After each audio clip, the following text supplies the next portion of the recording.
औरत ऐसी ही होती है। दोस्तों, यदि आप आध्यात्मिक और धार्मिक कहानियाँ सुनना पसंद करते हैं तो मेरा उसका अलग से चैनल बना हुआ है। उस चैनल का लिंक आपको डिस्क्रिप्शन बॉक्स में मिल जाएगा। आप वहां से उस चैनल को सब्सक्राइब करके कहानियों को सुन सकते हैं। चलिए इस कहानी को सुनते हैं। पिछले हफ्ते मेरी पत्नी को बुखार था। पहले दिन तो उसने बताया ही नहीं कि उसे बुखार है। दूसरे दिन जब उससे सुबह उठा नहीं गया तो मैंने यूं ही पूछ लिया कि तबीयत खराब है क्या। उसने कहा कि नहीं, तबीयत खराब तो नहीं है, हाँ थोड़ी थकावट है। मैं चुपचाप अखबार पढ़ने में मशगूल हो गया।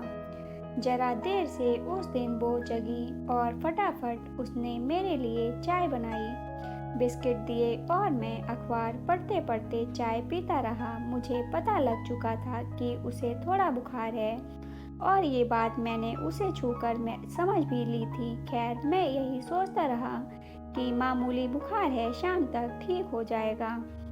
उसने थोड़े बुखार में ही मेरे लिए नाश्ता तैयार किया।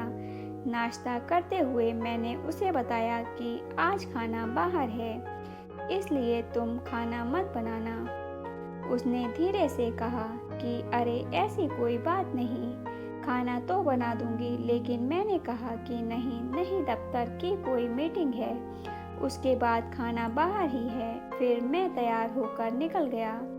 मैं पुरुष हूँ, पुरुष मजबूत दिल के होते हैं।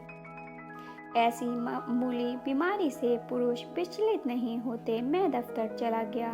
फिर अपनी मीटिंग में मुझे ध्यान भी नहीं रहा कि पत्नी की तबीयत सुबह ठीक नहीं थी। खैर, शाम को घर आया तो वो लेटी हुई थी। उसे लेटे देखकर भी दिमाग में एक बार नहीं आया कि यही पूछ लूं कि कैसी तबीयत है। वो लेटी रही। मैंने अपने कपड़े बदले और पूछ बैठा कि खाना। पत्नी ने मेरी ओर देखा और लेटे लेटे उसने कहा कि अभी उठती हूँ, बस अब ठीक हूँ।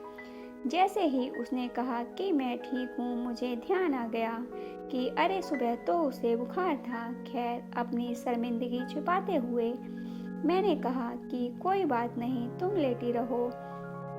मैं रसोई में गया। मैंने अंदाजा लगाया कि उसने दोपहर में खाना नहीं खाया, क्योंकि खाना तो बना ही नहीं। मैंने फ्रिज से कुछ कुछ निकाला, उसके लिए ब्रेड जैम लिया और अपने पति धर्म को निभाते हुए खुद पर गर्व करते हुए उसके आगे खाने की प्लेट कर दी। पत्नी ने ब्रेड का एक टुकड़ा उठाया, मुझे आंखों से धन्यवाद कहा और मन से कहा कि पति हो तो ऐसा हो, इतनी केयर करने वाला। मैंने एक दो बार यूं ही पूछ लिया कि तुम कैसी हो, कोई दवा दूं क्या, और अपने कंप्यूटर आदि को देखता हुआ सो गया। पत्नी अगली सुबह जल्दी उठ गई। मुझे लगा कि वो ठीक हो गई है और मैंने फिर उसके बुखार पर चर्चा नहीं की। मैंने मान लिया कि वो ठीक हो गई है। कल मुझे सर्दी हो गई थी, 2-3 बार छींक आ गई थी। घर गया तो पत्नी ने कहा कि तुम्हारी तबीयत ठीक नहीं है। उसने सिर पर हाथ रखा और कहा कि बुखार तो नहीं है, लेकिन गला खराब लग रहा है। ऐसा करो, तुम लेट जाओ, मैं सरसों का तेल गरम करके छाती में लगा देती हूँ। मैंने एक दो बार कहा कि नहीं नहीं, ऐसी कोई बात नहीं, लेकिन पत्नी ने मुझे कमरे में ही भेज दिया। मैं बिस्तर पर लेटा ही था कि मेरे लिए शानदार काढ़ा बनकर आ गया। अब मेरा गला खराब था तो काढ़ा बनना ही था। काढ़ा पीकर लेट गया। फिर 10 मिनट में गर्मा गर्म सूप सामने आ गया। उसने कहा कि गर्म सूप से गले को पूरी राहत मिलेगी। सूप पिया तो वो मेरे पास आ गई और मेरे सिर को सहलाने लगी। कहने लगी कि इतनी तबीयत खराब है, इतना काम क्यों करते हो। बचपन में जब कभी मुझे बुखार होता था, माँ सारी रात मेरे सिरहाने बैठी रहती। मैं सोता था, वो जागती थी। आज मैं लेटा हुआ था, मेरी पत्नी मेरा सिर सहला रही थी। मैं धीरे धीरे सो गया। जागा तो वो गले पर विक्स लगा रही थी। मेरी आंख खुली तो उसने पूछा, कुछ आराम मिल रहा है। मैंने हाँ में सिर हिलाया तो उसने पूछा कि खाना खाओगे। मुझे भूख लगी थी। मैंने कहा हाँ।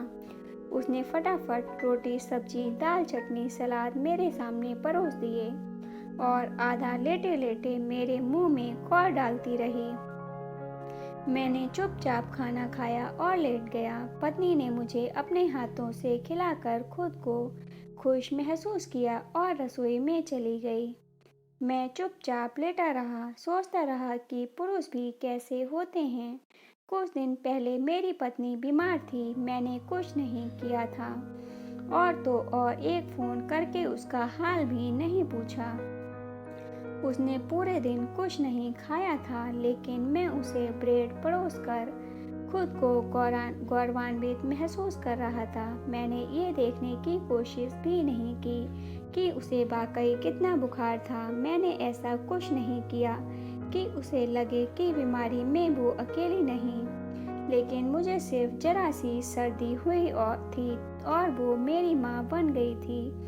मैं सोचता रहा कि क्या सचमुच महिलाओं को भगवान एक अलग दिल देते हैं। महिलाओं में जो करुणा और ममता होती है वो पुरुषों में नहीं होती। क्या सोचता रहा, जिस दिन मेरी पत्नी को बुखार था उस दोपहर जब उसे भूख लगी होगी और वो बिस्तर से उठ ना पाई होगी तो उसने भी चाहा होगा कि काश उसका पति उसके पास होता। मैं चाहे जो सोचूं, लेकिन मुझे लगता है कि हर पुरुष को एक जन्म में औरत बनकर ये समझने की कोशिश करनी ही चाहिए कि सचमुच कितना मुश्किल होता है औरत होना, माँ होना, बहन होना, पत्नी होना। दोस्तों, इस कहानी के बारे में आपकी क्या राय है कमेंट बॉक्स में ज़रूर बताइएगा। यह कहानी आपको अच्छी लगी हो तो लाइक और शेयर ज़रूर कीजिएगा और ऐसी ही अन्य कहानियों को सुनने के लिए चैनल को सब्सक्राइब कर लीजिएगा। कहानी को पूरा सुनने के लिए धन्यवाद दोस्तों।